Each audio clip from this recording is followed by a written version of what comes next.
Sean, could you use a few more greens around? Yeah, oh yeah. Have you ever come off the course shaking your head going, I hit too many greens? No. I hit them all. I don't too think many. I've ever done that. I used to 3-putt a bunch of them after that. So we're going to show you guys a drill today that's going to really guarantee, or Sean will send you a check, guarantee that you hit more greens in your next round of golf. And this is something you can do and work on right before you go out and play, because we're going to make it very target oriented to really help you start racking up those GIRs.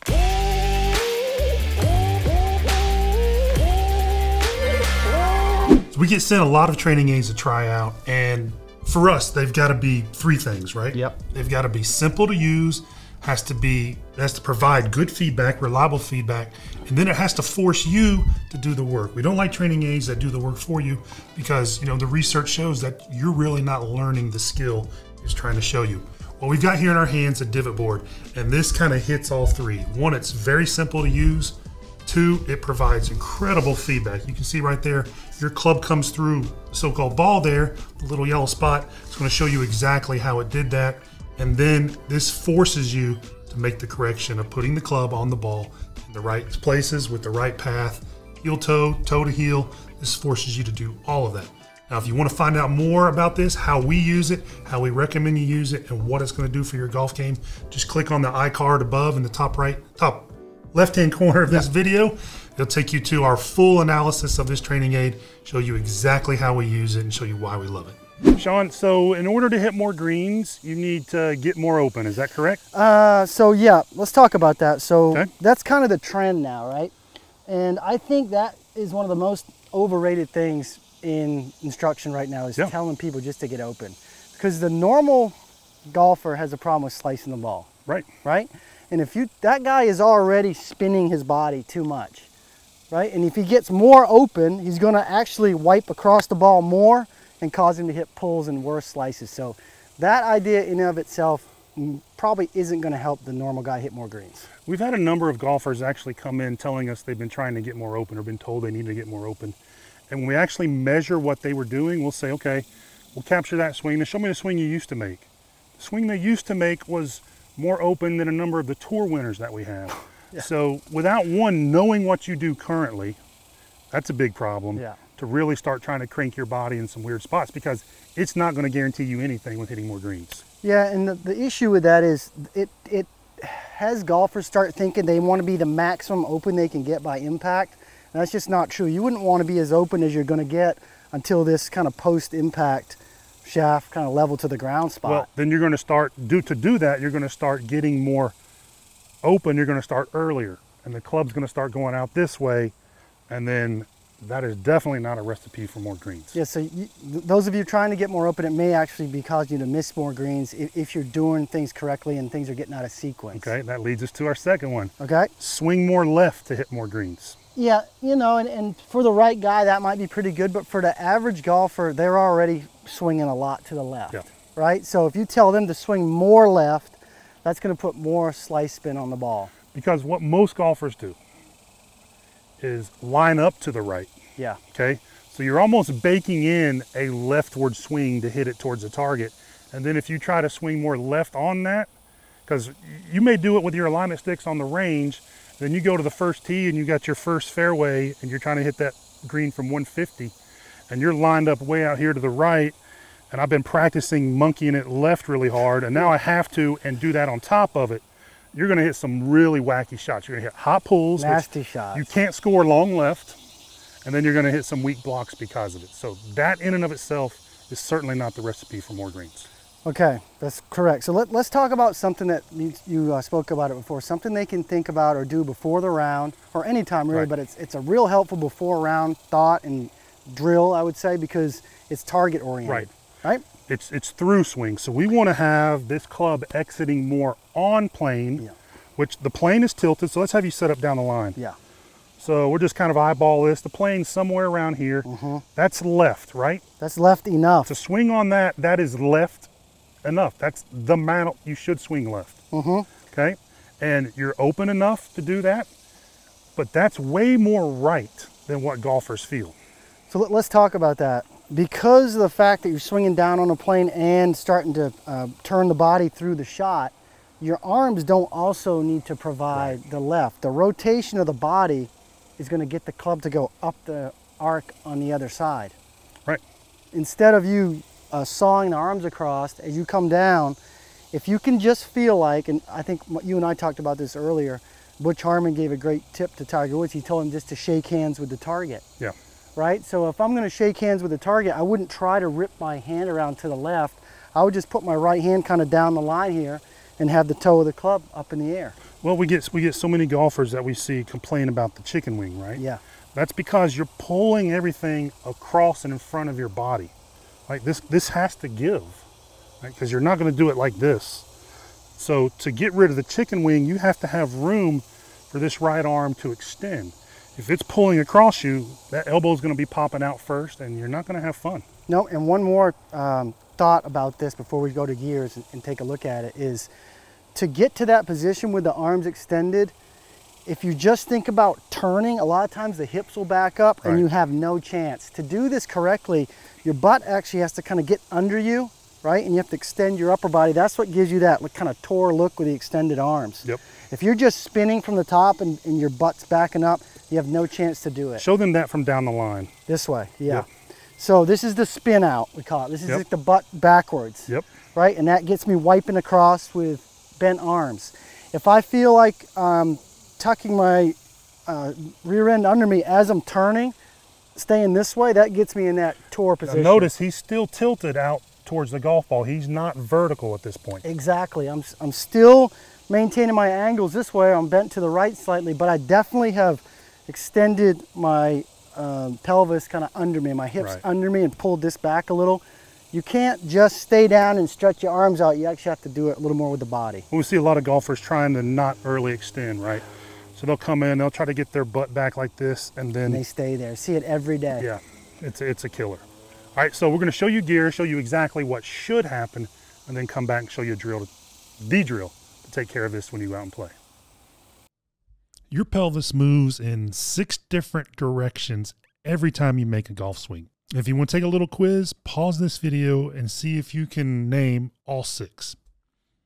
If not, here they are in no particular order. Number 1 is lift.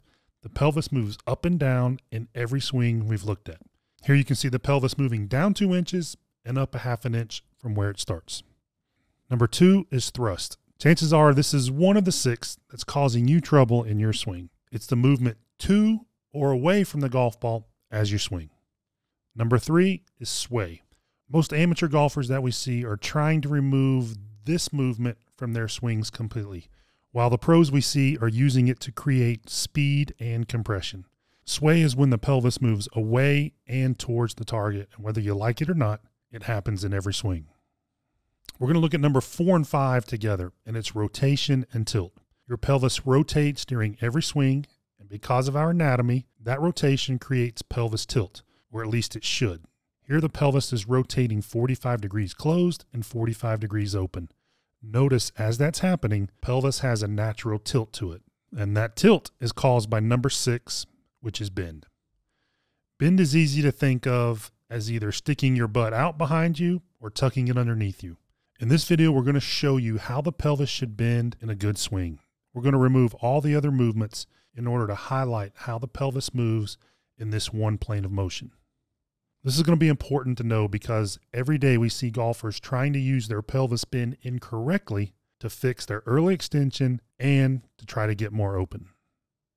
The 2 pros we're going to look at today have won over $75 million out on tour with 23 wins between them. So 2 pretty accomplished golfers. Both move their pelvis in all 6 directions incredibly well.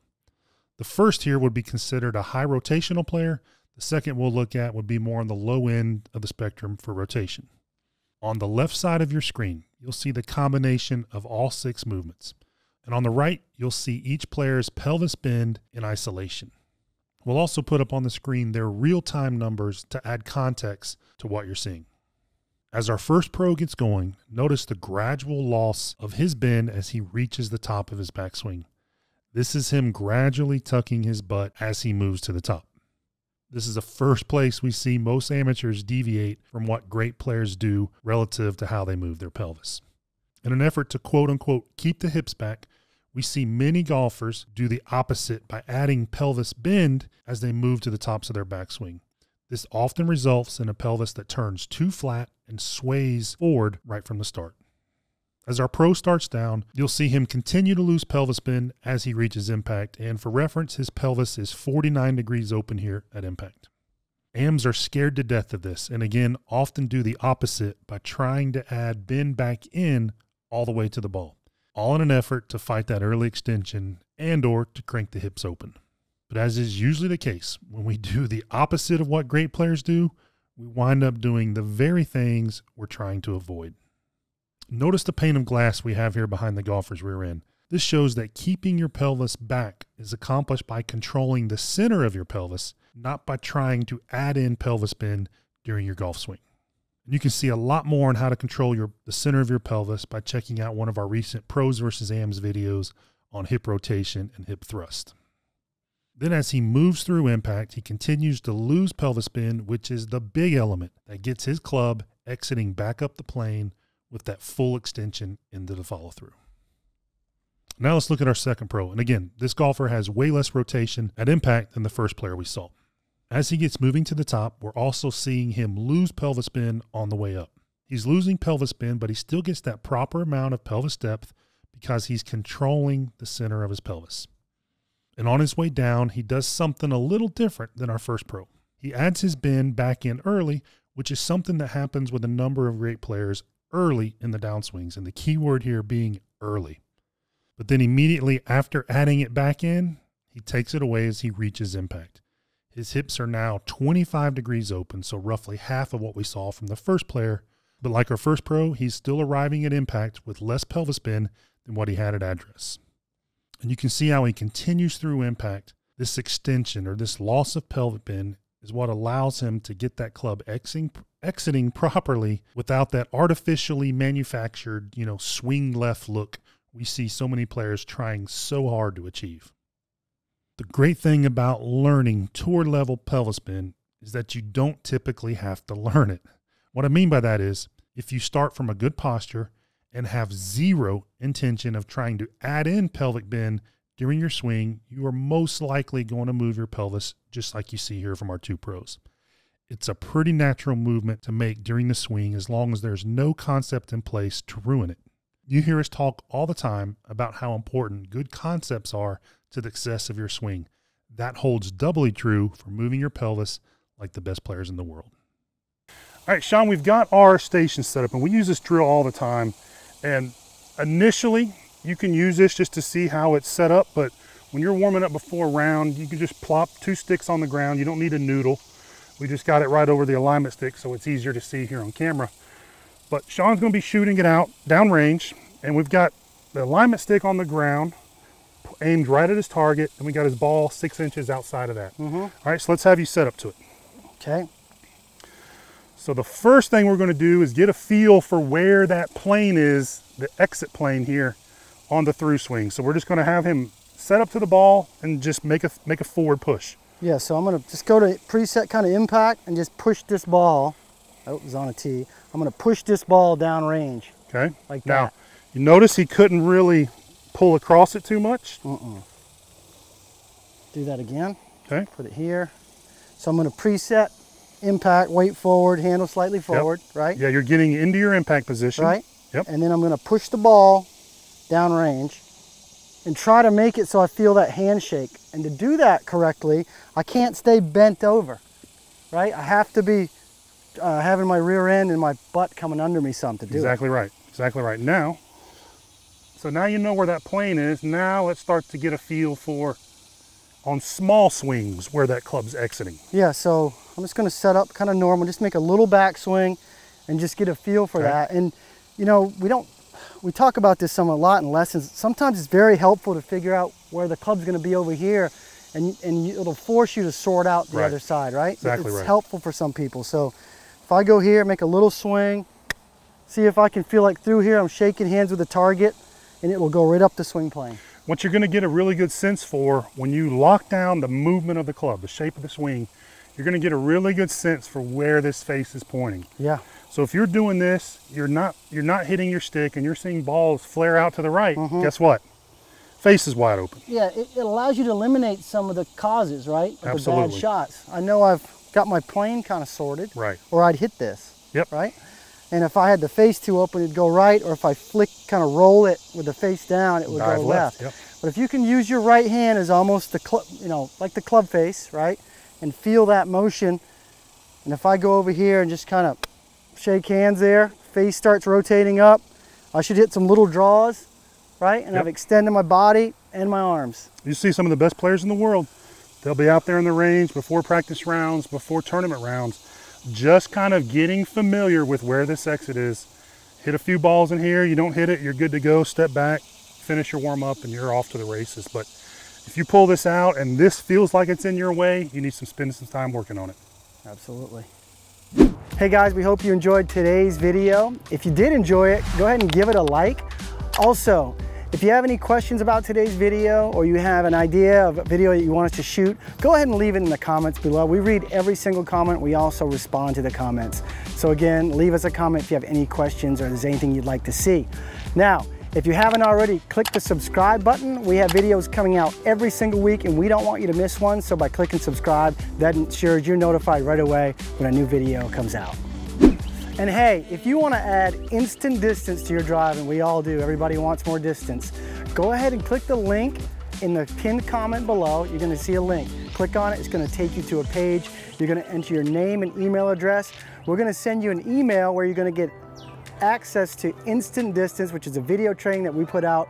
We know it's going to help you. We know we're going to see you farther down the fairway.